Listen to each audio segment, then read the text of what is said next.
The essence of my story tonight can be summed up in the title of a song by The Clash. Should I stay or should I go? But first, a few things about me. I love the ocean. I grew up 2 blocks from the beach on the New Jersey coast. I could swim almost before I could walk. My brother and my sisters and I would spend hours in the beach, in the sand, in the water, until our hands were wrinkled and we couldn't swim anymore. We loved it. As I got older, I used to love going up to the beach in the off-season when the houses were empty and the beaches were closed and I had the beach to myself. I would sit in the sand, look at the horizon, wondering who's on the other side. I'd look at the surface, wondering what was beneath. Sometimes I would go up at night, even in the winter, to take in the night sky. I can still hear the crash of the waves. I can still feel the wind on my body. I can still taste the salt in the air. My love affair with the ocean has been unbroken, except for one minor hiccup that happened in the summer of 1975. That was the year I was a lifeguard and the movie Jaws was released. I eventually got over my cinema-induced fear of being consumed alive and resumed my love affair with the Navy. The other thing to know about me is, ever since I can remember, I wanted to serve my country. And given my affinity for the ocean, the only game in town was the Navy. I even went to my mother my junior year of high school and said, "Mom, I'm not ready for college. I want to enlist in the Navy after high school." My mother, usually a very thoughtful person, who had gone back to work to put every single penny she made into our college funds, looked at me and said, "Absolutely not." That was the ruling, and there was no court of appeals for Ann Noonan. So now fast forward, it is May 1981. I finished my 4 years at BU. The Navy's slogan back then was, "It's not a job, it's an adventure." And I figured the time between college and the rest of my life was the perfect time to have my adventure. So I applied for officer candidate school. I was accepted. I spent about a year in training down in Newport, Rhode Island, and then June of 1983, it was time for me to join the fleet. I was in New Jersey. My ship was in the Indian Ocean, so I flew from New Jersey to Norfolk, to Terhune, Spain, to Sigonella, Italy, to Kenya, Nairobi, to an island off the east coast of Africa called Diego Garcia, where I boarded a small transport with 4 other passengers to fly to the USS Carl Vinson, the Navy's then newest aircraft carrier, because my ship was part of that battle group. I had had maybe 2 hours sleep in the previous 3 days, so as soon as they strapped us in, I was out. I did wake up just in time to see our plane fly up the port side of the Carl Vinson at about 3,000 feet off the deck. It was an amazing sight. The plane took a right turn to line up for a landing, then boom, we are on the deck and stopped. If you've never gotten a chance to land on an aircraft carrier, it's thrilling. You can replicate this experience yourself. Find a nice open stretch of road, jam the accelerator down, and then hit the brakes. Make sure you have your seatbelt on. It's almost the same thing.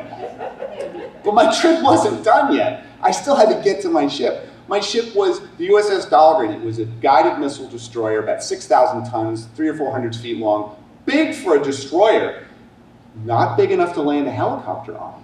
So when the Carl Vinson helicopter, carrying a very important passenger, made it to my ship, it had to hover over the stern and lower me by a cable to the deck. Here's another fun fact. I have a crippling fear of heights. Fortunately, I was too tired and too excited to even care. They got me to the deck. It was great. I still remember some of the first impressions I had of being on my ship. My first impression was stepping out onto the bridge wing my first night there and seeing a moonless sky in the Indian Ocean. If you've never been outside the light pollution of civilization, you have no idea how many stars there are in the sky. I stood there looking at it thinking, I wanted to say, "My God, it's full of stars," but figured no one would get that movie reference. So I was quiet. A couple other impressions I had. The Navy was hiring back then. We were trying to get to a 600-ship Navy, so there was a lot of people on board. I was in Chief Petty Officer and Officer Overflow, which was 2 decks below the main deck. The space was very tiny. It had 3 sets of racks, 3 racks high. My rack, because I was the last guy there, was the top. And I remember this large pipe that ran right over my rack. It had 3 letters on it, CHT, which stood for collecting, holding, and transfer. For you civilians, that is the sewage line for the ship, right over me. The lower rack was occupied by a sea-worn Chief Petty Officer bosun's mate, who every morning when the smoking lamp was lit, this is a long time ago, the smoking lamp was lit on the ship, I would hear his feet hit the deck, and he would stand up on top of the hatch, right above the jet fuel container, right below us, and light up his cigarette. He was a pretty interesting character. He had a tattoo on him that read, "Beware of swinging boom," with an arrow pointing down. As I started to settle into my routine on the ship, I realized there's two halves to my job. I was a division officer responsible for my troops, responsible for the machinery and the equipment in my division, but I was also there to be a surface warfare officer. I was great at the admin side. I rocked it. I could move paper like anybody else. I protected my troops. I was a good division officer. The warfare side, not so much. I quickly realized when I was on deck, when I was standing watch, the other officers had this thing they called the bubble, which was a three-dimensional, 360-degree view of everything going on around it. Where was the carrier? Where were these other ships? Me, I couldn't not only not maintain the bubble, I could sometimes not find the bubble. An inherent sense of port and starboard is really pretty important as a naval officer, and I just wasn't picking it up that fast. Now, it didn't help that the ship I was on went into overhaul right as we got back to Norfolk in the fall of 1983. We spent a year in the Philadelphia Navy shipyards. Join the Navy, see Philadelphia. My entire journey to surface warfare officer was put on hold for a year. Fast forward to the summer of 1985. The detailer, the person who decides where you're going to go, has called the ship and said, hey, his tour is up. What's he going to do? So here was the question. Should I stay? Should I go? It seems like it should be an easy answer, right? Because I was kind of doubting my ability to make this a career. But remember, I love the ocean. I have to tell you, I've never felt a greater sense of pride except when I wore the uniform of a U.S. Navy officer.